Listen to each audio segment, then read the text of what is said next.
Truth. Unforbidden. Truth.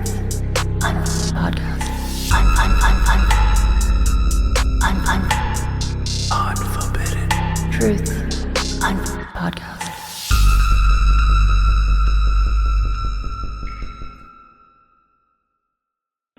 My name is Eldon Samuel, and I'm originally from California.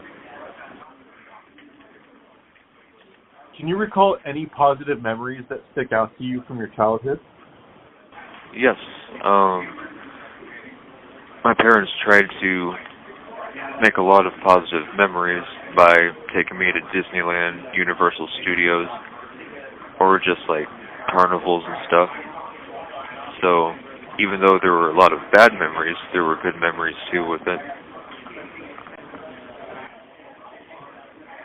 So you said there were a lot of bad memories. Can you think of any that stick out to you that are more notable from your childhood? Yeah. Both my parents were drug addicts, so there were times when they were off on their medications, opiates, I believe, and they would act out physically, emotionally abuse me. Was it emotional and physical? Yes. Can you think of any times where you were abused that you can talk about? I don't want to set off any type of traumatic memories by any means, but are you able to elaborate at all? Yeah. My dad, he would have a gun at some point, and he would threaten to take his own life by pointing the gun to his head. And that kind of scared all of us. There were times when he ran over my mom with the Firebird, Pontiac Firebird. There was another time when my mom would act out, but the only difference between my mom and dad is that my dad would really feel bad afterwards, and my mom would just seem to mentally forget it. Now, was the abuse just targeted toward yourself, or did your little brother, Jonathan, did he receive it as well? My brother received it as well, but because he was autistic, the trauma didn't affect him the same way I did, and it usually made me feel alone, like I had to deal with it all by myself.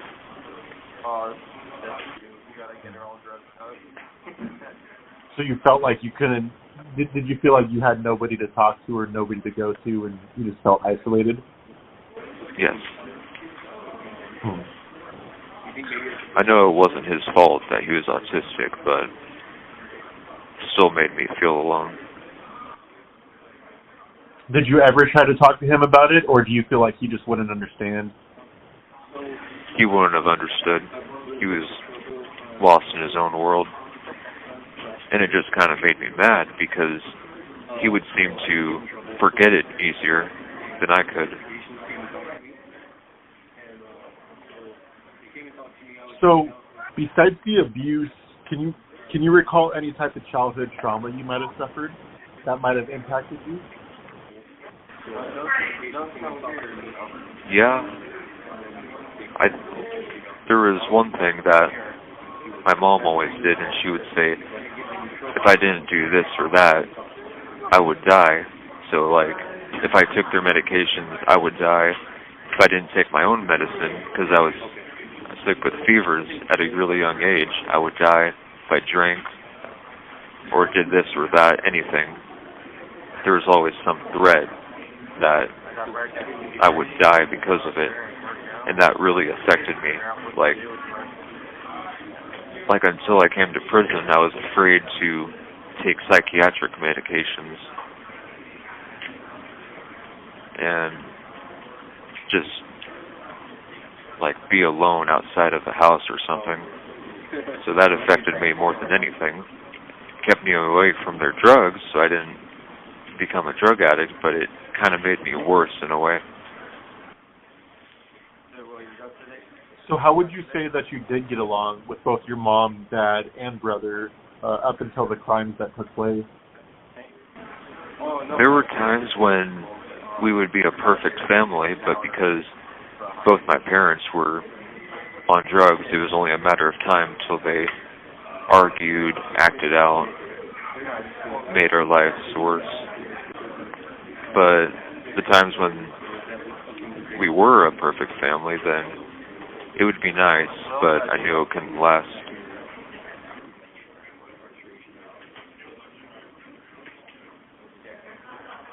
And what about your brother? How did you get along with him up until the crimes that took place?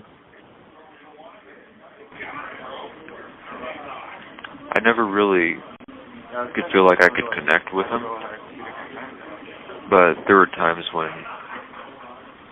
things were okay and things felt normal.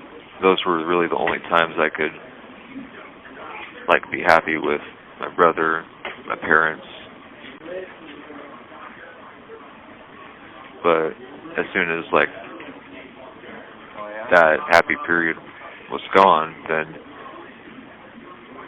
I was alone again. So you felt like you were alone most of your childhood, if not all of your childhood? Yeah, most of it. I could never really talk to my parents if I felt like if I needed to talk to someone.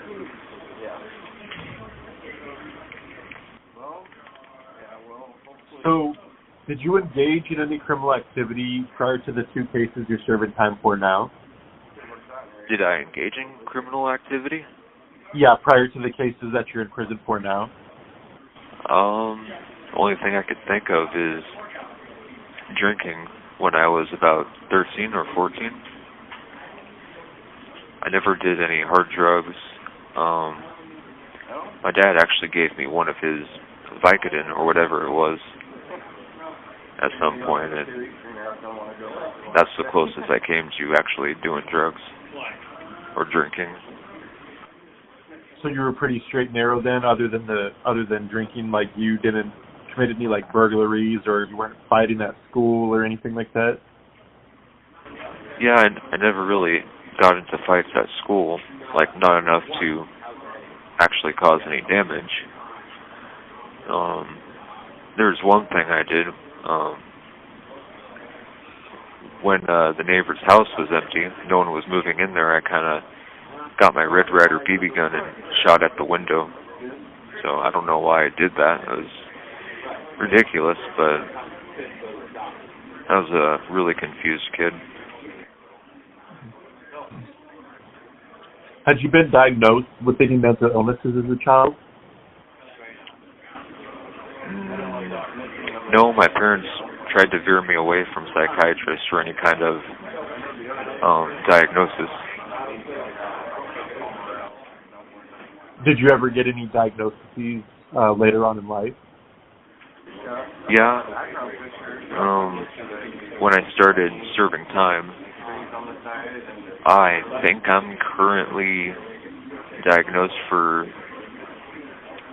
some minor schizophrenia. I don't know what's officially my diagnosis, but I think that has to do with it. Were you hearing any voices or seeing anything at the time that the crimes took place?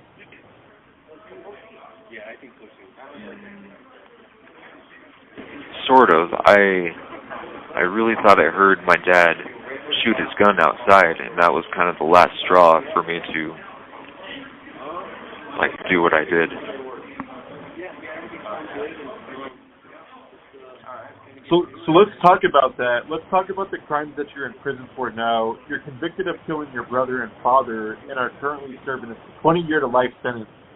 Can you walk me through everything that led up to the murders of your brother and father? Yes. It started out when we first moved to Idaho. My dad was waiting on a disability check for $20,000. And so after we lived in that little shack of a house, he got the money and we started spending it really fast on a truck, a trailer, video games, TVs, just anything that could be of use in like that shack.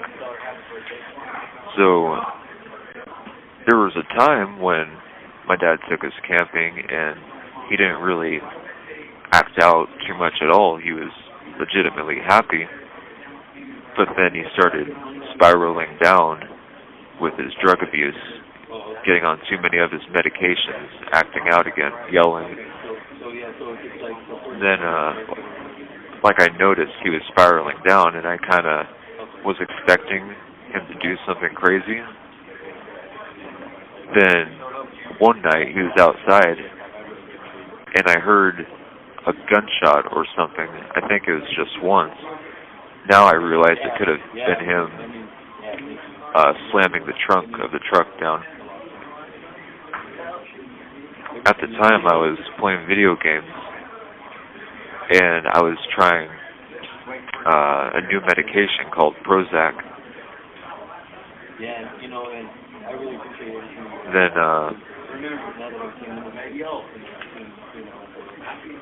Then he came back in the house. He set his gun, his .45, on the counter.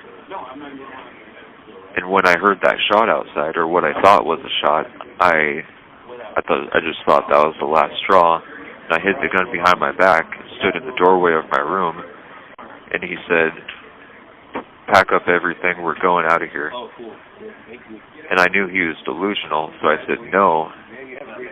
And so he prodded me. He poked a finger at me when I was standing in the doorway. He said, "What did you say?" And I said, "No," again. And I told him not to do that. When he did do it again, I shot him in the stomach.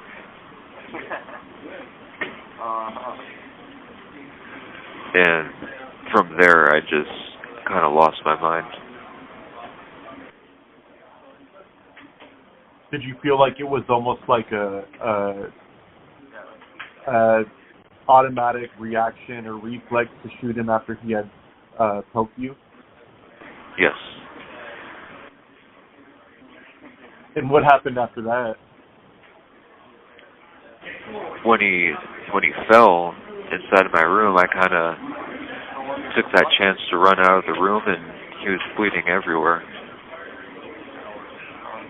I was still holding the gun, but I was crying my eyes out, and I couldn't even talk. And all he said was, "You shot me." He said that over and over. And it was like I was watching this from a TV screen, and I couldn't control anything. I could barely even talk. Then he crawled to my brother's room.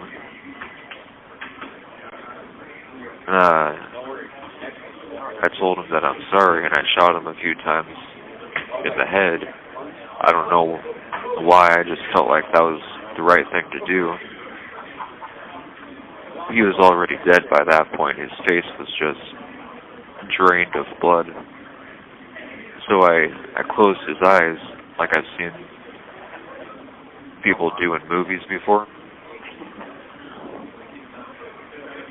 And I actually held the gun to my own head,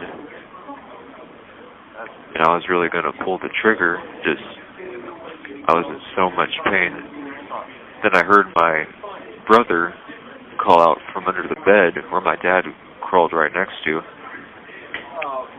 and then I just felt this rage come over me. And I think my brother might have been the only thing that saved my own life. Just being angry at him all those years of him not experiencing the same kind of trauma I did. And I just killed him.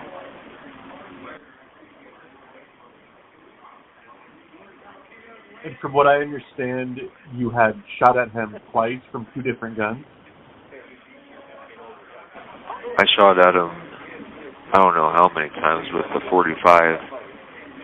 I loaded a shotgun and used that on him too. And I had a knife.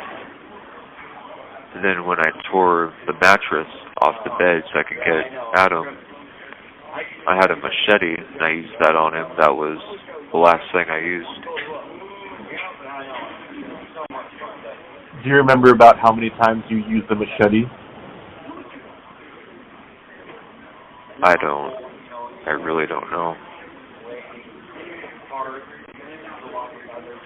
Like, I was just so angry that I just kept using it.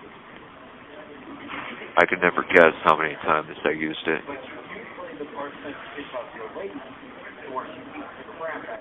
So you were just feeling anger and rage at the time of the shooting and the stabbing of your brother? Yes. It was, in a way, it was kind of a way to cope after killing my dad. If that makes sense. Yeah, it does. I know this may sound weird, but do you feel like you almost were releasing a lot of rage and anger at that time, and after you were done, did you feel like better in the sense of you weren't as angry anymore? Yes. But I realized it kind of made me more empty inside. Did you feel more alone after you had done the crimes than before they were done? Yes. It didn't really kick in until the next morning, but I was just hoping it was all a nightmare.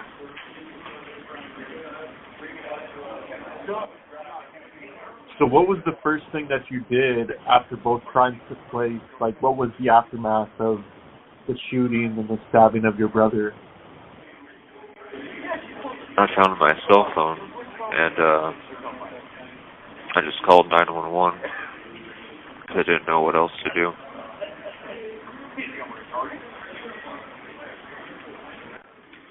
Do you remember what that conversation played out like, or? I don't. I didn't even know where I was. I just knew I had to call. Were you relieved when law enforcement arrived? Yeah, I just wanted to be as far away from there as possible. So do you remember what the process of you being arrested was like? It was really just a blur. I remember getting interrogated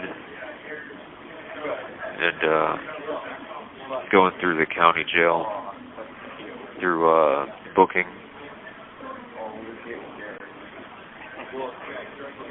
It seems to have been a quick process.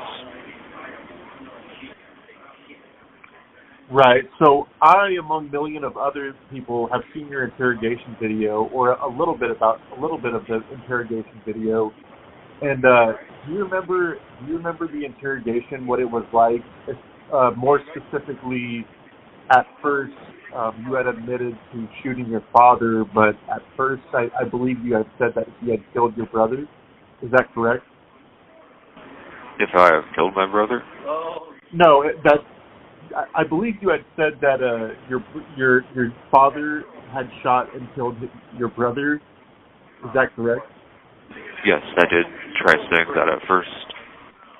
So was that a delusion at the time, or was that just a flat out lie? Like, do you remember what that was? I only remember that it was a lie.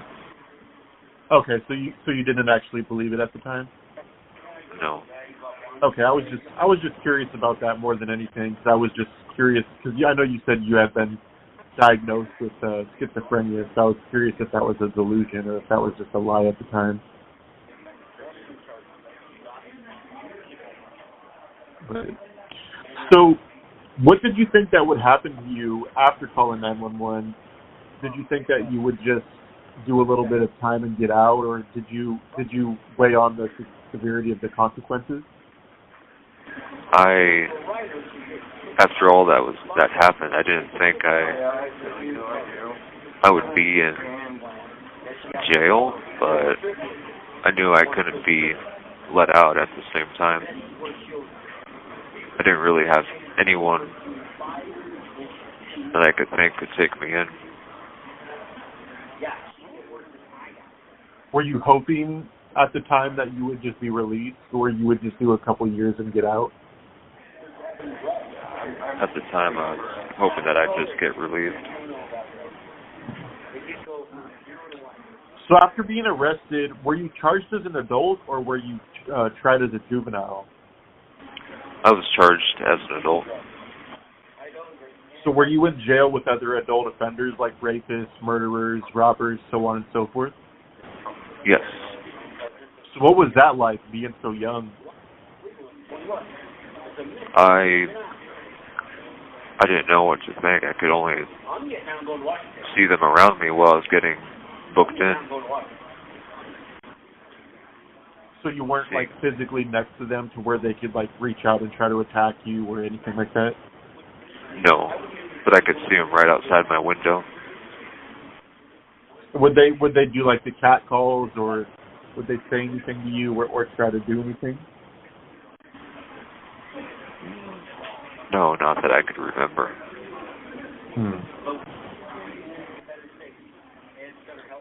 So, tell me about zombies in video games and how that played into your defense in court. It was an early delusion.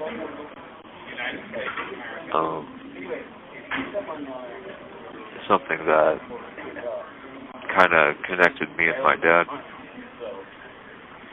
So he would always buy zombie movies, and we would play the video games. It kind of gave us something to focus on, I guess, besides just having to struggle with life.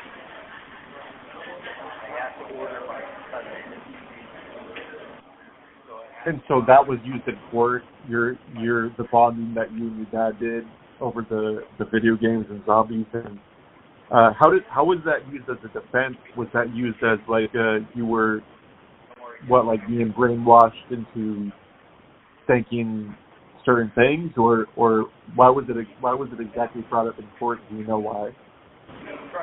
I grew up with the delusion that zombies were real, and my dad didn't help by encouraging that. So, with me believing there were zombies, it just kind of made me realize that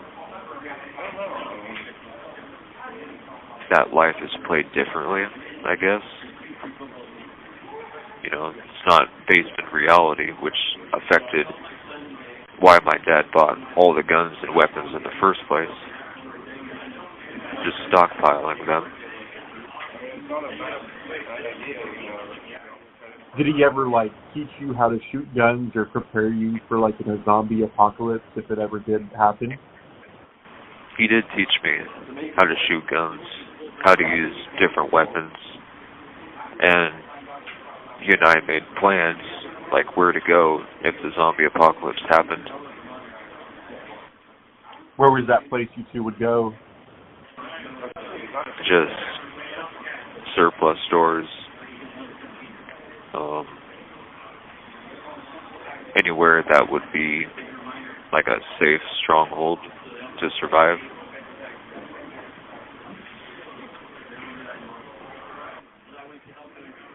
So, were you offered any type of plea deals while you were on trial? The only thing I could remember was the prosecutor offering 40 years or something like that. My attorney told me about that, and he wanted to get me a better deal. So it was hard for me to understand what went on in the court. And did you have any say at the time of whether you wanted to accept it or reject it since you were a juvenile? No. I really didn't get a say in a lot of things except before the trial even started, I don't know what to call it. It's a quick trial or a long drawn out one.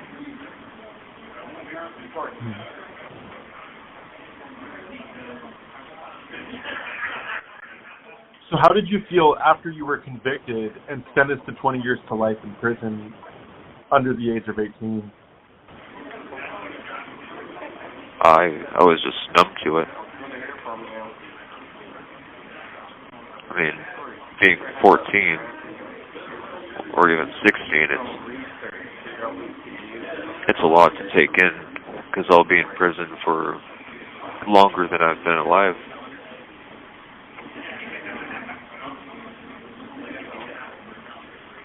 How does that make you feel thinking about that? Kind of makes me feel that things are pointless.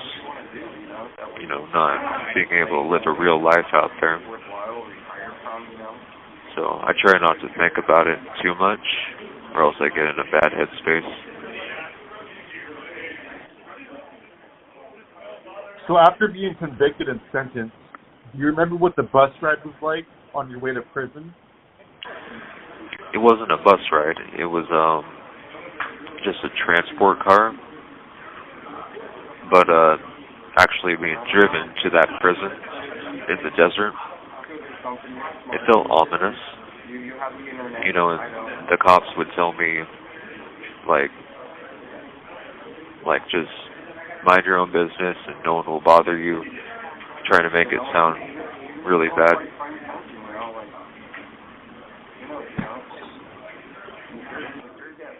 Was it as bad as they made it seem to be when you got there? Not really. They did a better job at keeping me away from other inmates because I was underage.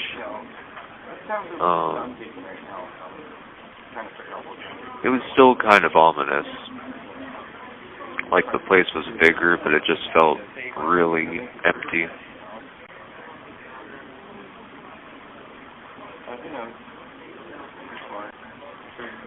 Did you have fears of being like molested or raped or anything like that, being that you were younger than other inmates?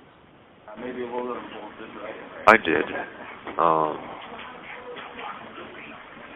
I tried not to think about it at the time, but those fears were open. And the guards did a pretty good job of protecting you from people like that? The guards did, yeah.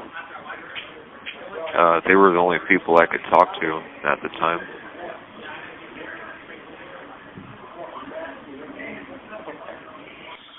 So today, how do you spend your time in prison? I spend my time just reading, studying, socializing with people here and there. Now that I'm older, I can, feel comfortable about talking with people.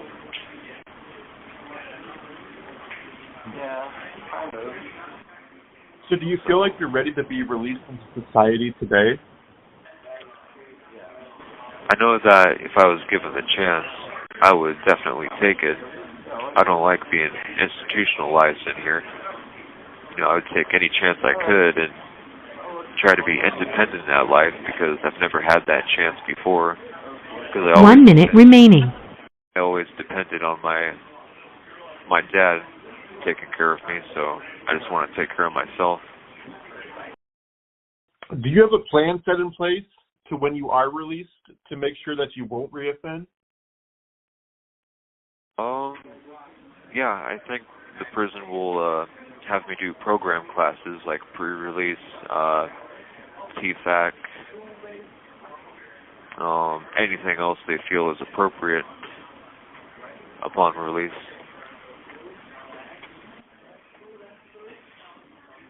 Is there anything that you'd like the public to know about you or your case for that matter? Yeah. I know some people think like I'm a bad person for what I did, especially to my brother. But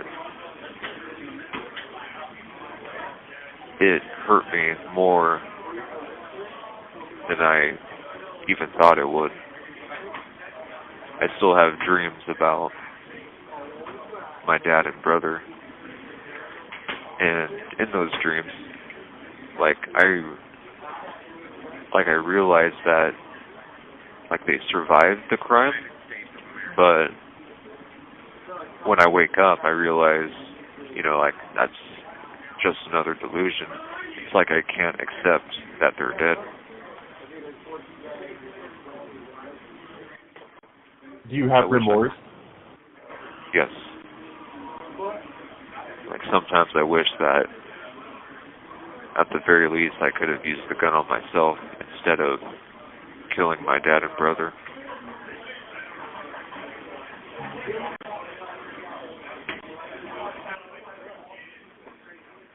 Looking back now, do you think there's anything that you could have done back then that could have prevented both homicides from taking place? I think I could. Like I try to go back and see if I could change it. Like I could have been less trouble for my dad and mom when they should have been working. Like going to school consistently, trying to help out around the house. Even doing that much, I could have prevented a lot in my own mind.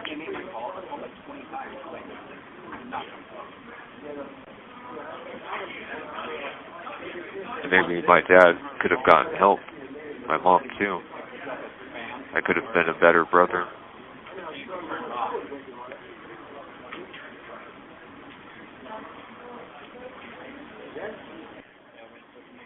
So before we conclude this interview, is there anything that you'd like to talk about that we haven't covered yet, or anything that you would like to end with?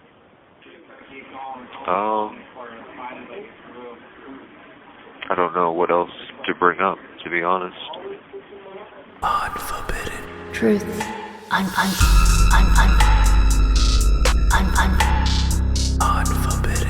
Truth. Podcast. Unforbidden Truth.